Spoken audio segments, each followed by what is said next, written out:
So మనం చూసుకున్నట్టయితే Congress party అధికార ప్రతినిధి పదవికి మల్లు రవి రాజీనామా చేయడం అనేది జరిగింది. సో మల్లు రవి గారు గత కొన్ని రోజులుగా నేను ఎంపీగా నిలబడతా అని చెప్పేసి అంటున్నారు. నార్ కర్నూలు ఎంపీ టికెట్ నాదే అని చెప్పేసి కూడా పలుమార్లు చెప్పడం అనేది జరిగింది. సో అయినప్పటికీ వారికి అఫీషియల్గా అధికార ప్రతినిధిగా రీసెంట్గా అంటే ఒక నెల రోజులు మాత్రమే అవుతుంది వారికి అఫీషియల్గా జియో కూడా రిలీజ్ చేసి అప్పటి నుంచి మల్లు రవి గారు అక్కడ ఢిల్లీలోనే ఉంటున్నారు. సో ఢిల్లీలో అధికార ప్రతినిధి పదవికి మల్లు రవి రాజీనామా వారం రోజుల క్రితమే రిజైన్ చెప్పేసి చెప్తున్నారు. నార్ కర్నూలు ఎంపీగా పోటీ చేస్తానని స్పష్టీకరణ చేశారు. సో ఇప్పటికే నార్ కర్నూలు లిస్టులో దాదాపుగా 4 పేర్లు ప్రధానంగా వినిపిస్తున్నాయి. అందులో మల్లు రవి గారిది, అలాగే మాజీ ఎమ్మెల్యే సంపత్ గారిది, చారుకొండ వెంకటేష్ ఉస్మానియా యూనివర్సిటీ ఉద్యమ నాయకుడు పేర్లు ప్రధానంగా అయితే వినిపిస్తున్నాయి. అందులో మరి సంపత్ కుమార్కే టికెట్ ఇస్తామని చెప్పేసి హామీ ఇచ్చినప్పటికీ డెఫినెట్గా నాకే టికెట్ వస్తుందని చెప్పేసి కూడా వారు చెప్పడం అనేది జరిగింది.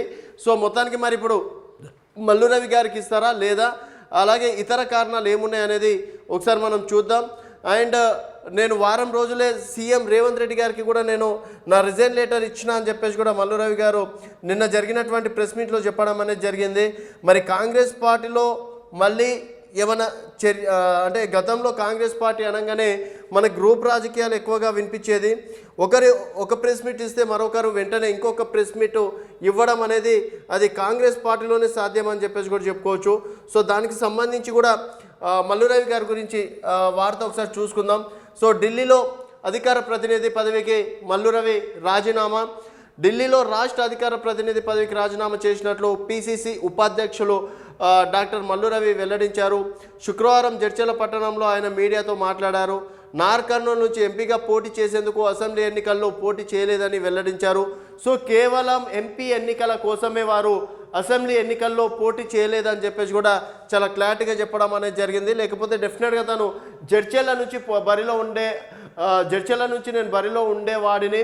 అలాగే జడ్చర్ల అనిరుద్ రెడ్డి ఎమ్మెల్యే క్యాండిడేట్ అనిరుద్ రెడ్డికి అప్పుడు నేను పూర్తి స్థాయిలో సపోర్ట్ చేయడం, అలాగే జడ్చర్లో జరిగినటువంటి భారీ బహిరంగ సభకు కూడా మల్లు రవి పూర్తి సహకారం అందించినట్టు కూడా వారు చెప్పుకొచ్చారు.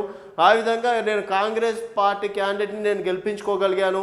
సో డెఫినెట్గా నాకు టికెట్ ఇవ్వడంలో తప్పేముందని చెప్పేసి కూడా వారు నిన్న ప్రశ్నించడం అనేది జరిగింది.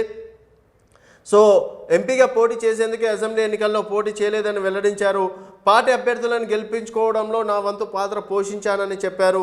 ఈ నేపథ్యంలో కొంతమంది ఢిల్లీలో అధికార ప్రతినిధి పదవి ఉంది కదా అని చెప్పేసి చాలామంది రీసెంట్గా మీకు అధికార ప్రతినిధి పదవి ఉంది, మంచి క్యాబినెట్ హోదా ర్యాంక్ ఉంది కాబట్టి ఇంకా దానికి మించి ఇంకేముంటుంది అని చెప్పేసి కూడా చాలామంది ప్రశ్నించారని చెప్పేసి కూడా చెప్తున్నారు వాళ్ళు.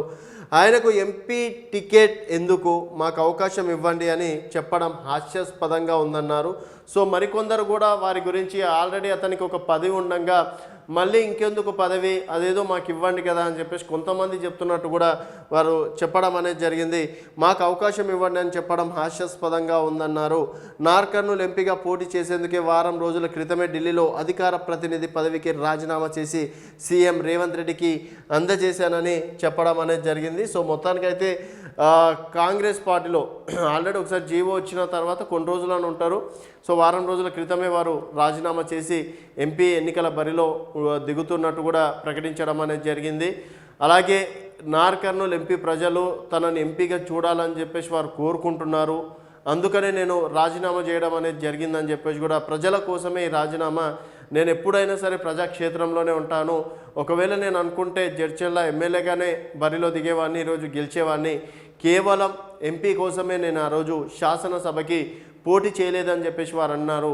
సో మరి ఇంత పెద్ద పదవి త్యాగం చేసినందుకు వారికి అవకాశం ఇస్తారా, లేకపోతే సంపత్ కుమార్ గారికి అవకాశం ఇస్తారా అనేది వేచి చూడాల్సిన విషయం. సో మొత్తానికి నార్ కర్నూలు ఎంపీగా ఎవరికి అవకాశం ఇస్తే బాగుంటుంది అనేది